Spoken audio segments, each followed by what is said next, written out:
चलो बताओ, हाल ही में किस देश के ऑलराउंडर कॉलिन डी ग्रैंडहोम ने अंतर्राष्ट्रीय क्रिकेट से संन्यास की घोषणा की? तो आंसर होगा न्यूजीलैंड। तो न्यूजीलैंड के ऑलराउंडर हैं कॉलिन डी ग्रैंडहोम, जिन्होंने अंतर्राष्ट्रीय क्रिकेट से संन्यास की घोषणा कर दी है। वे न्यूजीलैंड की उस टीम का हिस्सा थे जिसने पहली आईसीसी वर्ल्ड टेस्ट चैंपियनशिप को जीता था।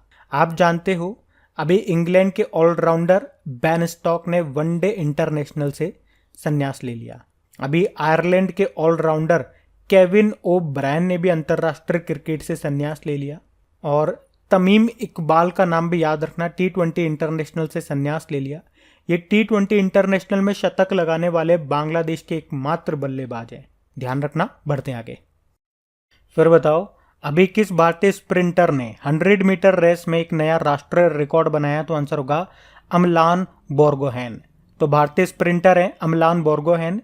इन्होंने उत्तर प्रदेश के रायबरेली में आयोजित इंटर रेलवे एथलेटिक्स चैंपियनशिप में पुरुषों की 100 मीटर रेस में 10.25 सेकंड के समय के साथ एक नया राष्ट्रीय रिकॉर्ड स्थापित किया।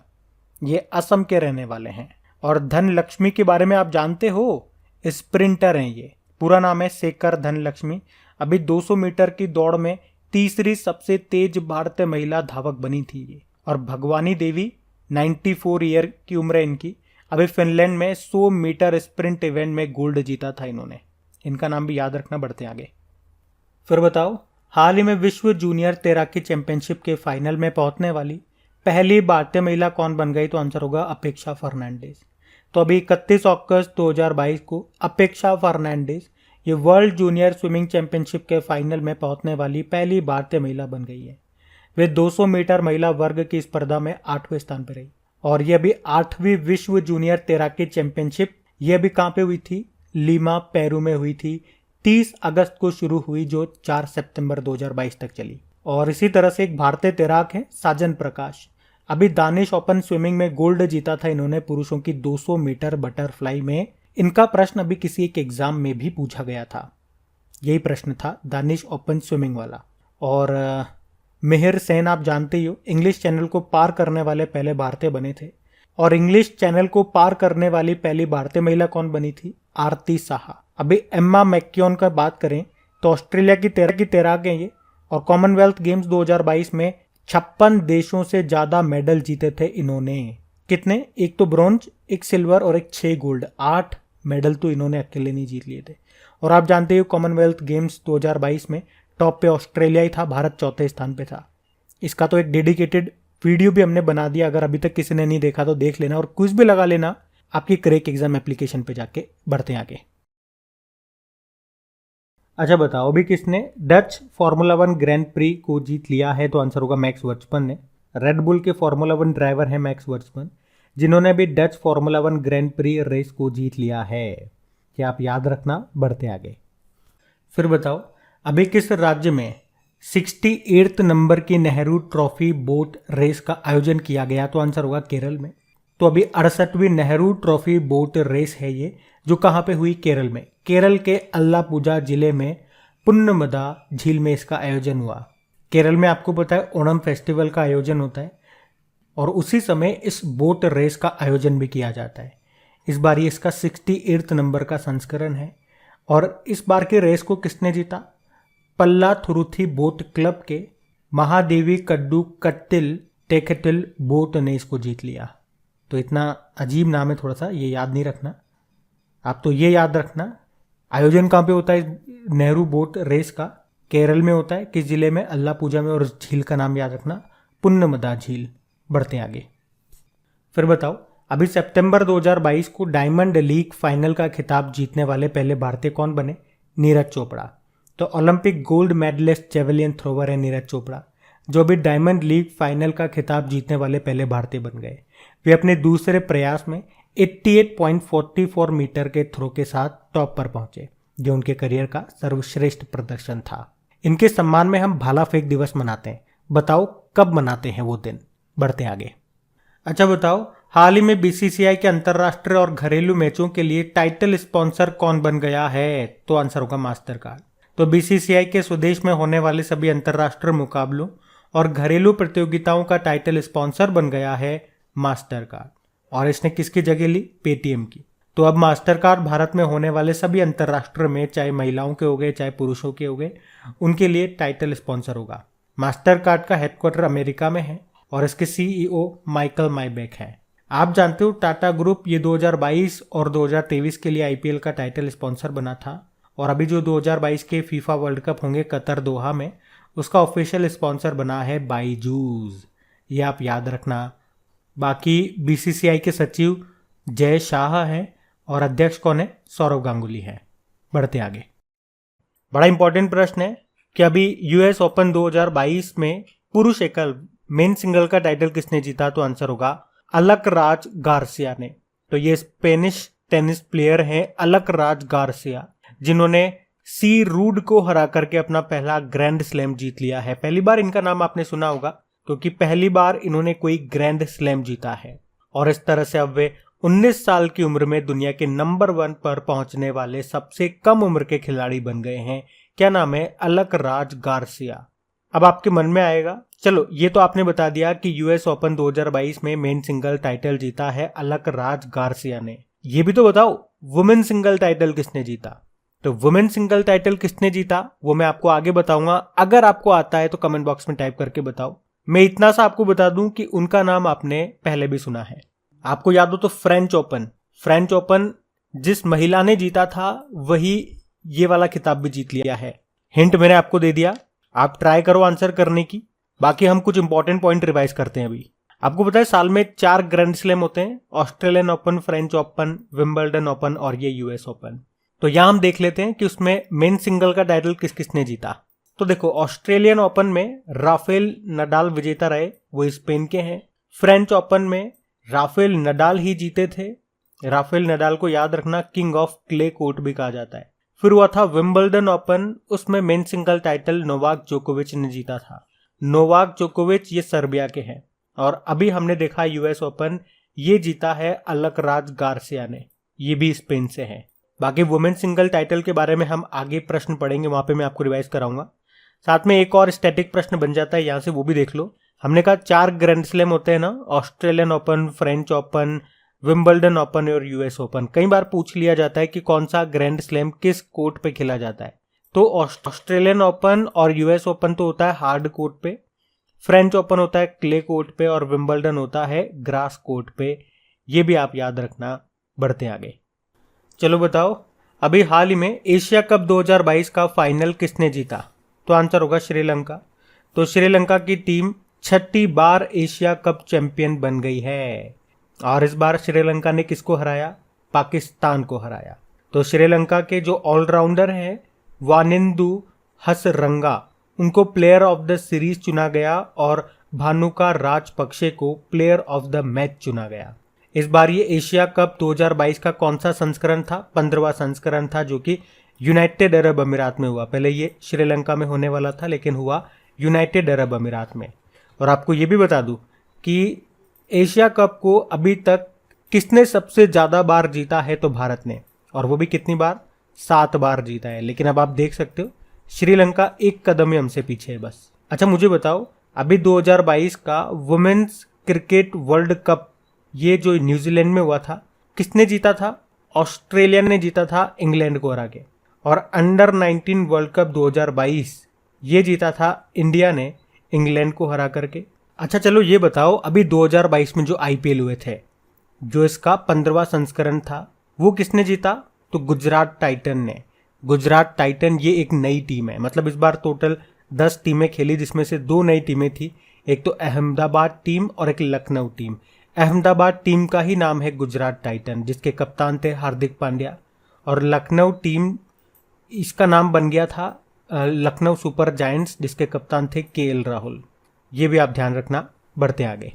चलो आ गया वो प्रश्न कि यूएस ओपन 2022 में वुमेन सिंगल टाइटल किसने जीता? तो आंसर होगा ईगा स्विटेक ने। और हमने हिंट क्या दिया था? French open. इस बार का फ्रेंच ओपन में वुमेन सिंगल टाइटल भी इन्होंने ही जीता है। ये है कहां से? पोलैंड से। पोलैंड की टेनिस प्लेयर है ईगा स्विटेक। और यूएस ओपन में इन्होंने किसको हराया? ट्यूनीशिया की ओ जोबेउर को। और इस तरह से उन्होंने यूएस ओपन 2022 में वुमेन सिंगल का टाइटल जीत लिया। अब रिवाइज करते हैं, इससे पहले के जो 3 ग्रैंड स्लैम है उसमें वुमेन सिंगल टाइटल किसने जीता? तो ऑस्ट्रेलियन ओपन, उसमें वुमेन सिंगल टाइटल जीता था एश्ले बार्टी ने, वो ऑस्ट्रेलिया की है, वो तो संन्यास भी ले चुकी है। फिर उसके बाद फ्रेंच ओपन हुआ, उसमें वुमेन सिंगल ईगा स्विटेक ने जीता। और फिर हुआ था विंबलडन ओपन, उसमें वुमेन सिंगल टाइटल जीता था एलिना रिबाकिना ने, ये कजाकिस्तान से हैं। अच्छा, टेनिस में दो महिलाओं के नाम आपको और याद रखने हैं। एक तो सेरेना विलियम, अभी इन्होंने खेल से संन्यास की घोषणा कर दी है। और एक भारतीय टेनिस प्लेयर और है सानिया मिर्जा, इन्होंने भी कहा कि 2022 के एंड में ये भी संन्यास ले लेंगी। बाकी एश्ले बार्टी जो ऑस्ट्रेलिया से हैं वो तो संन्यास ले ही चुकी हैं। अच्छा, वैसे वर्ल्ड टेनिस डे भी होता है, वो कब होता है? वो मार्च के पहले सोमवार को होता है, तो इस बार हमने 7 मार्च को मनाया वो। तो ये सब ध्यान रखना, बढ़ते आगे।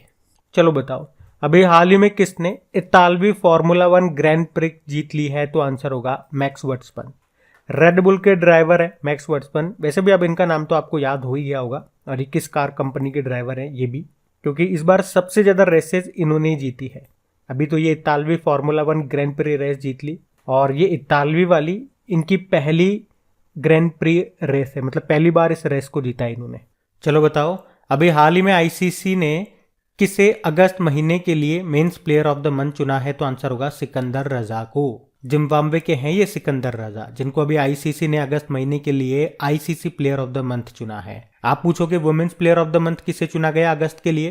तो तहलिया मैकग्रॉ को चुना है। ये कहाँ की है? ये ऑस्ट्रेलिया की है।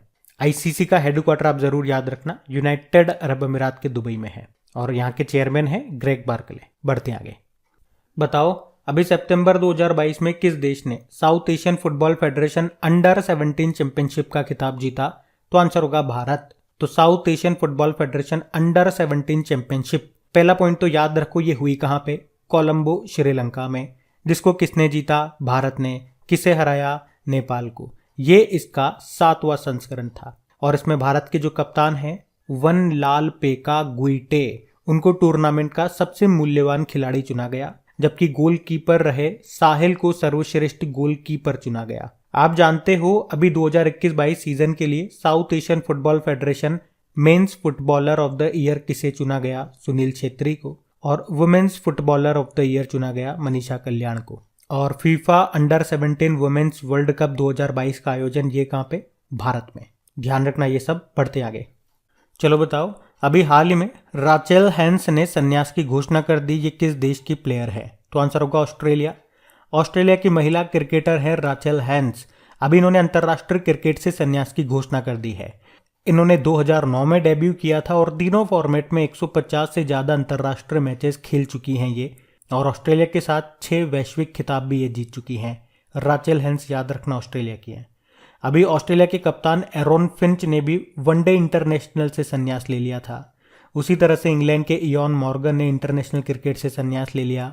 भारत की मिताली राज ने इंटरनेशनल क्रिकेट से संन्यास ले लिया, और अभी वेस्ट इंडीज के किरोन पोलार्ड ने भी इंटरनेशनल क्रिकेट से संन्यास ले लिया था। तो ये पॉइंट्स भी याद रखना, भी न्यूज में थे। बढ़ते आगे। तो बताओ, अभी किस टेनिस प्लेयर ने संन्यास की घोषणा कर दी है? तो आंसर होगा रॉजर फेडर। तो स्विस टेनिस प्लेयर है रॉजर फेडर, और अभी इन्होंने टेनिस से संन्यास की घोषणा कर दी है।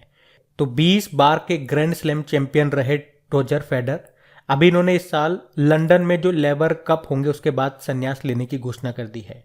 उन्होंने अपना पहला ग्रैंड स्लैम खिताब विंबलडन के रूप में 2003 में जीता था। हमने कहा टोटल 20 बार ग्रैंड स्लैम चैंपियनशिप जीत चुके हैं ये। और तो 20 कौन कौन से हैं? 6 तो ऑस्ट्रेलियन ओपन है, 1 फ्रेंच ओपन है, 8 विंबलडन ओपन है, और 5 यूएस ओपन है। और आपको याद होगा, अभी 23 बार की grand slam champion Serena William ने भी संन्यास की घोषणा कर दी थी। चलो मुझे बताओ, अभी पीछे हमने पढ़ा भी था, तो आप बताओ, पहले आपसे पूछूंगा मैं कि किस पूर्व भारतीय टेनिस खिलाड़ी और डेविस कप कप्तान का भी निधन हो गया, जिन्हें 2020 में Dronacharya life time achievement award मिला था, और यह अवार्ड पाने वाले ये पहले टेनिस कोच बने थे। देखते पीछे की चीजें कितनी आपको याद है, इसका उत्तर दो कमेंट बॉक्स में, हम बढ़ेंगे आगे। फिर आप बताइए, अभी भारत के 76 नंबर के शतरंज ग्रैंड मास्टर कौन बन गए? तो आंसर होगा प्रणव आनंद। तो बेंगलुरु के शतरंज प्लेयर हैं ये प्रणव आनंद, और अभी भारत के 76 नंबर के ग्रैंड मास्टर बने। इनसे पहले 75 नंबर के बने थे वी प्रणव, 74 नंबर के बने थे राहुल श्रीवास्तव, और 73 नंबर के भरत सुब्रमण्यम बने थे। भारत के पहले ग्रैंड मास्टर तो विश्वनाथ आनंद है, और इनकी ऑटोबायोग्राफी का नाम कई बार हम पढ़ चुके हैं। क्या नाम है ऑटोबायोग्राफी का? चलो इस बार आप बताओ। हम बढ़ते हैं आगे। चलो अब बताओ, सितंबर 2022 में कौन विश्व चैंपियनशिप में 2 पदक जीतने वाली पहली भारतीय महिला पहलवान बन गई हैं? तो आंसर होगा विनेश फोगाट। तो अभी सर्बिया के बेलग्रेड में 53 किलोग्राम वर्ग में कांस्य पदक जीत करके विश्व चैंपियनशिप में 2 पदक जीतने वाली पहली भारतीय महिला पहलवान बन गई हैं ये विनेश फोगाट।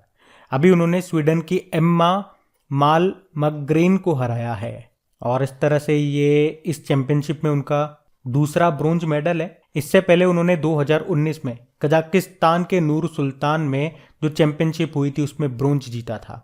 अच्छा, आगे बढ़ूं उससे पहले एक प्रश्न मैं आपसे पूछूंगा कि वैसे अभी कजाकिस्तान की कैपिटल को नूर सुल्तान से बदल के क्या कर दिया गया, ये आप बताओ। डेली करंट अफेयर्स में हमने पढ़ा था, याद होना चाहिए आपको। बाकी आप जानते हो अभी भारतीय रेलवे देश की सबसे बड़ी कुश्ती अकादमी कहाँ पे स्थापित करेगी? तो आंसर होगा किशनगंज, दिल्ली। आपको याद होना चाहिए अंडर 17 एशियन चैंपियनशिप जो कि अभी किर्गिस्तान के बिश्केक में हुई थी, उसमें भारतीय महिला कुश्ती टीम विजेता रही थी। और अभी अंडर 20 वर्ल्ड रेसलिंग चैंपियनशिप जो कि अभी सोफिया बुल्गारिया में हुई थी, उसको जीतने वाले पहले भारतीय कौन बने थे? तो आंसर होगा अंतिम पंघाल। तो ये भी याद रखना। बढ़ते आगे। चलो बताओ, अभी सितंबर 2022 में किस फुटबॉल क्लब ने अपना पहला और डूरंड कप का 131वां संस्करण जीता? तो आंसर होगा बंगलुरु फुटबॉल क्लब ने। तो सुनील छेत्री की अगुवाई में बंगलुरु फुटबॉल क्लब ने अपना पहला फुटबॉल टूर्नामेंट या यूं कहूं कि डूरंड कप का 131वां संस्करण जीत लिया है। इसमें बंगलुरु फुटबॉल क्लब ने किसको हराया? तो आंसर होगा मुंबई सिटी फुटबॉल क्लब को। डूरंड कप आप जानते हो एशिया का सबसे पुराना फुटबॉल क्लब टूर्नामेंट है ये और दुनिया का तीसरा सबसे पुराना फुटबॉल क्लब टूर्नामेंट है। इसकी स्थापना होती है 1888 में। और बात करें अगर इसमें सबसे सफल टीम अभी तक कौन रही, तो आंसर होगा मोहन बागान। चलो एक प्रश्न का उत्तर आप दे दो, ज्यादा नहीं पूछूंगा, कि ऑल इंडिया फुटबॉल फेडरेशन के भी नए अध्यक्ष ये कौन बने हैं? बताओ कमेंट बॉक्स में। हम बढ़ते हैं आगे। चलो बताओ, अभी चेन्नई ओपन 2022 का खिताब किसने जीता? तो आंसर होगा लिंडा फ्रुहर्बिटोवा ने। तो चेक रिपब्लिक की 17 साल की टेनिस प्लेयर हैं ये लिंडा फ्रुहर्बिटोवा, जिन्होंने अभी WTA चेन्नई ओपन 2022 टेनिस खिताब को जीत लिया है। उन्होंने फाइनल में पोलैंड की मैग्डा लिनेट को हराया। आपको बता दूं कि चेन्नई ओपन 14 सालों में भारत में आयोजित होने वाला पहला WTA टूर्नामेंट था। चेन्नई ओपन 2022 एक पेशेवर महिला टेनिस टूर्नामेंट है जो आउटडोर हार्ड कोर्ट पर खेला जाता है। यह भी 12 से लेकर 18 सितंबर तक चेन्नई में हुआ था। अच्छा, चेन्नई में अभी एक और चीज हुई थी जो कि भारत में पहली बार हुई थी और वो चेन्नई में हुई थी। बता सकते हो क्या? 44वां फिडे शतरंज ओलंपियाड, जिसको उज्बेकिस्तान ने जीता था। अब एक प्रश्न मैं आपसे पूछूंगा, टेनिस की बात है तो देखो, टेनिस के 4 ग्रैंड स्लैम होते हैं। थोड़ा सा लेंदी प्रश्न पूछूंगा लेकिन इंपॉर्टेंट है, आपके एग्जाम में ये प्रश्न पूछा जाएगा। 4 ग्रैंड स्लैम कौन कौन से होते हैं उसके नाम लिखने हैं, कौन सा किस कोर्ट पे खेला जाता है ये भी लिखना है, और सबसे महत्वपूर्ण कि कौन सा ग्रैंड स्लैम किसने जीता, वुमेन सिंगल और मेन सिंगल, ये दोनों आप बता दो। वीडियो को 2 मिनट के लिए पॉज करो, हो सकता है 2-3 मिनट आपके लग जाए, लेकिन जब सारे उत्तर आप दे दोगे देखना आपके अंदर एक अलग सा उत्साह आएगा, एक कॉन्फिडेंस आएगा आपके अंदर। वैसे तो आप लिखोगे नहीं, लेकिन अब मैं पूछ रहा हूं तो आप लिख दोगे। वैसे आप नोटिस करना, ऐसे आप पूरा दिन कहीं भी निकाल दोगे, पढ़ोगे चाहे बैठे रहोगे, लेकिन आप इन चीजों को लिखोगे नहीं। तो जब पूछा जा रहा है तो लिखने की कोशिश करें, इस बहाने आपका रिवीजन होगा। हाथ से चीजों को लिखोगे तो वो और ज्यादा तरीके से याद रहता है। बाकी आपकी मर्जी है। हम बढ़ते हैं आगे। तो देखो, इस प्रश्न में आपसे क्या पूछ रहे हैं, अभी सितंबर 2022 में किस देश ने काठमांडू के दशरथ रंगशाला स्टेडियम में अपना पहला साउथ एशियन फुटबॉल फेडरेशन महिला चैंपियनशिप का खिताब जीता? तो आंसर होगा बांग्लादेश। तो अभी सितंबर 2022 की ये बात है, काठमांडू के दशरथ रंगशाला स्टेडियम में बांग्लादेश ने अपना पहला साउथ एशियन फुटबॉल फेडरेशन महिला चैंपियनशिप का खिताब जीत लिया है। इसमें बांग्लादेश ने किसको हराया? नेपाल को हराया। ये इस टूर्नामेंट का 6वां संस्करण था। और आपको याद होगा अभी South Asian Football Federation under 17 championship का खिताब जीता था भारत ने, नेपाल को ही हराया था उसमें, जो कि हुआ कहां पे था ये चैंपियनशिप? श्रीलंका के कोलंबो में। और अभी South Asian Football Federation under 18 women's championship 2022 जो कि जमशेदपुर में हुआ था, उसको भी भारत ने जीता था और उसमें हराया बांग्लादेश को था। अच्छा, सबसे इंपॉर्टेंट डूरंड कप ये इसका 131वां संस्करण था बंगलुरु फुटबॉल क्लब ने इसको जीत लिया मुंबई सिटी फुटबॉल क्लब को हरा करके, ये याद रखना। और अगर आपसे पूछे अभी 75वें नंबर की जो संतोष ट्रॉफी थी उसको किसने जीता, केरल ने जीता है पश्चिम बंगाल को हराकर। और बताओ फीफा अंडर 17 वर्ल्ड कप 2022 इसका होस्ट कंट्री कौन सा है, तो आंसर होगा भारत। अभी आपको याद है ऑल इंडिया फुटबॉल फेडरेशन के नए प्रेसिडेंट कौन बने, तो आंसर होगा कल्याण चौबे बने। और अगर आपसे पूछा जाए फीफा वर्ल्ड कप 2022 इसका आयोजन कहाँ पे, कतर दोहा में। इसका शुभंकर लाइव है, ऑफिशियल स्पॉन्सर बायजूस। और अगले वाले 2026 वाले फीफा वर्ल्ड कप ये कहाँ पे, ये 3 देश में, यूएस, मैक्सिको और कनाडा में। इसी तरह से आपको याद होगा अभी 2021-22 सीजन के लिए All India Football Federation men's footballer of the year चुना गया था सुनील छेत्री को, और women's footballer of the year चुना गया था मनीषा कल्याण को। अच्छा, नामची सिक्किम में ही बाइचिंग भूटिया के नाम पे एक फुटबॉल स्टेडियम भी बन रहा है, ये भी याद रखना। और 2023 में जो फीफा वुमेन्स वर्ल्ड कप होंगे वो ऑस्ट्रेलिया और न्यूजीलैंड में होंगे। और फीफा का हेडक्वार्टर ज्यूरिख स्विट्जरलैंड में होता है, प्रेसिडेंट है ज्ञानी इन्फिनिटो। तो ये सारे पॉइंट्स याद रखना, बढ़ते आगे। तो देखो ये प्रश्न क्या पूछ रहा है आपसे कि आईसीसी के नए बदलावों के अनुसार एक बल्लेबाज को गेंद का सामना करने के लिए कितने समय में तैयार होना होगा, तो आंसर होगा 2 मिनट में। 2 मिनट में मैगी है क्या, मैगी समझो। तो अभी आईसीसी ने सौरव गांगुली की अगुवाई वाली पुरुष क्रिकेट समिति की सिफारिशों की पुष्टि के बाद खेल के नियमों में कई बदलावों की घोषणा की है। जैसा कि हम प्रश्न में पढ़ रहे हैं, अगर कोई प्लेयर आउट हो जाता है तो उसके आउट होने के बाद जब नया बैट्समैन स्ट्राइक पर आता है तो उसे अगर टेस्ट मैच या वनडे मैच चल रहा है तो 2 मिनट के अंदर स्ट्राइक पर आना होगा पहले, जबकि T20 इंटरनेशनल में 90 सेकंड में आना होगा। पहले की बात करें तो पहले समय 3 मिनट हुआ करता था, 3 मिनट के अंदर उसे आना होता था। अच्छा, बात कर लें अगर वो नहीं आया तो, अगर वो नहीं आता टाइम पे जो टाइम दिया हुआ है, तो जो दूसरी वाली टीम है यानी कि फील्डिंग वाली टीम है उसका कप्तान टाइम आउट की अपील कर सकता है। वैसे तो बहुत सारे कुछ हैं नियम्स जिनमें बदलाव लेकर के आए हैं, जैसे कुछ इंपॉर्टेंट मैं आपको बताऊं। एक तो ये मैंने आपको बताया, एक होता है मैनकेडिंग। अभी मैनकेडिंग का मतलब क्या होता है, जो क्रिकेट देखते हैं उसके बारे में जानते हैं उन्हें पता होगा, जो नहीं जानते वो हल्का सा समझ लो थोड़ा बहुत, या कभी कभार तो आपने क्रिकेट खेला या देखा ही होगा। तो जो बॉलर होता है आपने देखा होगा वो काफी दूर से भागता हुआ आता है, तो जब वो भागता हुआ आता है तो नॉन स्ट्राइक पे जो बैट्समैन है, नॉन स्ट्राइक मतलब एक तो जो बैटिंग कर रहा है वो, और एक अपोजिट साइड में जो बैट लेकर के खड़ा होता है। तो जब सामने से वो बंदा भागता हुआ बॉल डालने के लिए आता है तो सामने वाला जो बैट्समैन होता है वो उसी के साथ साथ आगे निकल जाता है पहले से ही, तो उसी कहते हैं मैनकेडिंग। इसे अभी तक अनफेयर प्ले माना जाता था, लेकिन अब अगर बॉलर उसे आउट कर देता है इस कंडीशन में तो उसे रन आउट कहा जाएगा। इसके अलावा लार का इस्तेमाल करने पर प्रतिबंध अब स्थायी हो गया है, तो खिलाड़ियों को गेंद को चमकाने के लिए लार का उपयोग करने की अनुमति नहीं होगी। बाकी देखो आईसीसी की स्थापना होती है 1909 में, हेडक्वार्टर दुबई यूएई में है। इसके सीईओ जॉफ एलार्डिस हैं और चेयरमैन है ग्रेग बार्कले। ध्यान रखना ये, बढ़ते आगे। चलिए बताइए, अभी 2 अक्टूबर से लेकर 25 जनवरी 2023 तक किस राज्य में खेल महाकुंभ का आयोजन होगा, तो आंसर होगा उत्तराखंड। अच्छा, आपको याद हो तो अभी खेल महाकुंभ का आयोजन गुजरात में भी किया गया था। और प्रश्न में अब आपसे पूछ रहे हैं कि अभी 2 अक्टूबर से लेकर 25 जनवरी 2023 तक किस राज्य में होगा ये खेल महाकुंभ, तो उत्तर होगा इसका उत्तराखंड। और खेलों से आपको याद है अभी 36वें नेशनल गेम्स 2022 में ये कहाँ पे, गुजरात में, जिसका शुभंकर मैस्कॉट भी याद रखो सावज है। सावज, इसको मतलब क्या होता है इसका मतलब होता है शावक। और अगले साल जो 37वें नंबर के नेशनल गेम्स होंगे वो गोवा में होंगे, ये भी याद रखना। अभी आपको याद है ग्रामीण ओलंपिक गेम्स ये कहाँ पे हुए, राजस्थान में हुए थे, उसका शुभंकर था शेरू। अभी कॉमनवेल्थ गेम्स जो 2022 में हुए, जो कि इसका 22वां ही संस्करण था जिसमें भारत ने 22 ही गोल्ड जीते थे, वो कहाँ पे हुआ था, बर्मिंघम यूके में। भारत चौथे स्थान पे था, ऑस्ट्रेलिया पहले स्थान पे था। भारत ने टोटल तो 61 मेडल जीते थे जिसमें से 22 गोल्ड थे। अभी खेलो इंडिया यूथ गेम्स का 4था संस्करण भी हुआ था, कहाँ पे, पंचकुला हरियाणा में, और इसका शुभंकर था धाकड़, विजेता हरियाणा ही था। खेलो इंडिया यूनिवर्सिटी गेम्स का 2रा संस्करण भी हुआ था बंगलुरु में, इसका शुभंकर वीरा था, और उसमें विजेता कौन सी यूनिवर्सिटी थी, बंगलुरु की जैन यूनिवर्सिटी। आप जानते हो नेशनल स्पोर्ट्स डे कब होता है, 29 अगस्त को होता है। वैसे तो केंद्र सरकार जो राजीव गांधी खेल रत्न पुरस्कार देती है उसका नाम बदल के मेजर ध्यानचंद के नाम पे रख दिया, जिसमें पुरस्कार राशि कितनी होती, 7.5 लाख रुपए से बढ़ा के 25 लाख रुपए कर दी गई। अच्छा, एक प्रश्न मैं आपसे पूछता हूं, अभी किस राज्य सरकार ने राजीव गांधी खेल रत्न पुरस्कार देने की घोषणा की थी?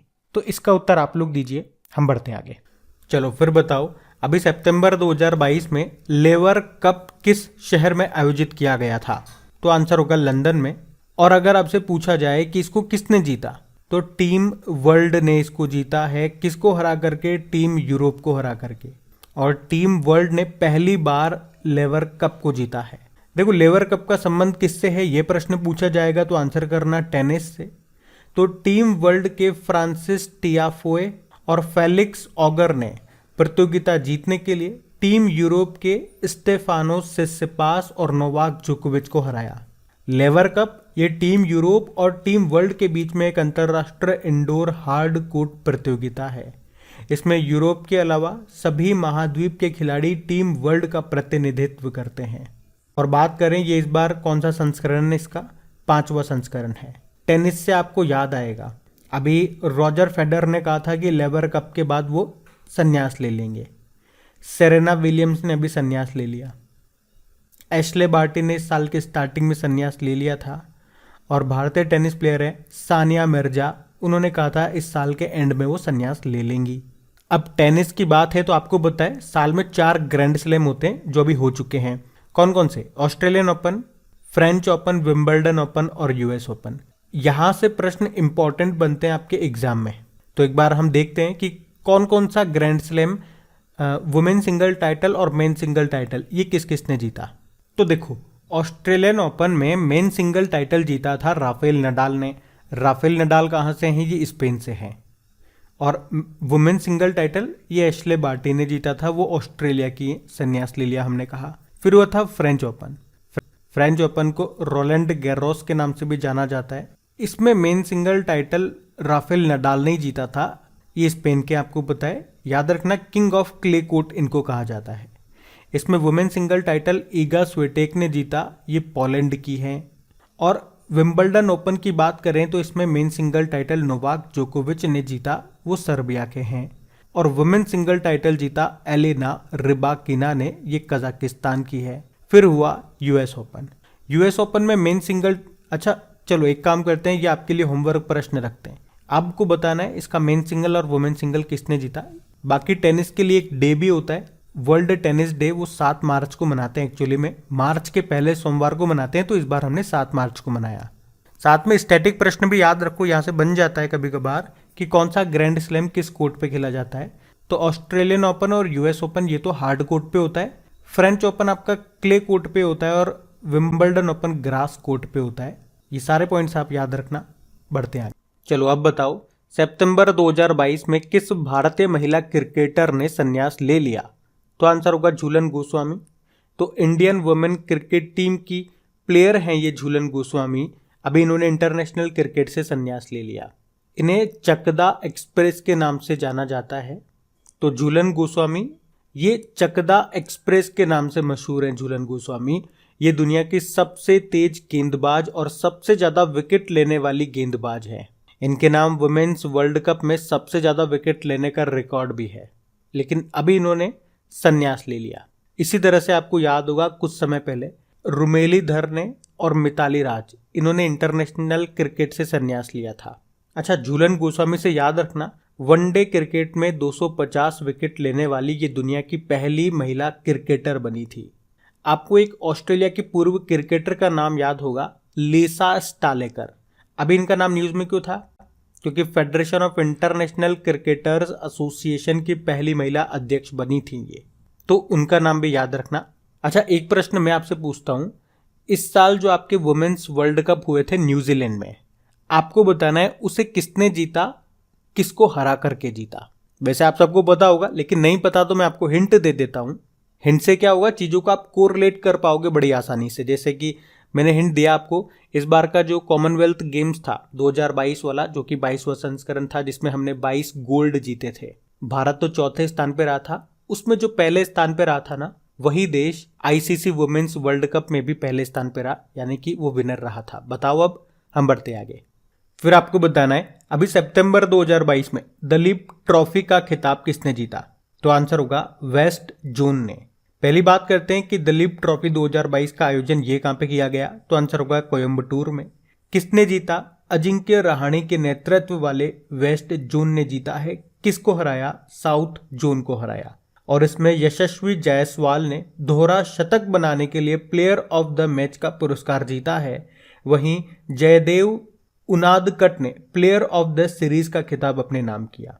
दलीप ट्रॉफी, इसका संबंध क्रिकेट से है। इसका पहला संस्करण 1961-62 में खेला गया था। यह तो हमने दलीप ट्रॉफी की बात कर ली। इससे पहले हमने रणजी ट्रॉफी के बारे में पढ़ा था। उसको किसने जीता था? मध्य प्रदेश ने मुंबई को हरा करके। एक संतोष ट्रॉफी भी आपको याद होगा, लेकिन याद रखना संतोष ट्रॉफी का संबंध फुटबॉल से है। इस बार इसका 75 नंबर का संस्करण हुआ, जिसको केरल ने जीता है पश्चिम बंगाल को हरा करके। इस साल के जो आईपीएल हुए थे, जो कि उसका 15वां संस्करण था, गुजरात टाइटंस ने जीता। पहली बार नई टीम बनी है ये, और इसी ने इसको जीत लिया। किसको हराया? राजस्थान रॉयल को। तो ये पॉइंट्स याद रखना आप। बढ़ते आगे।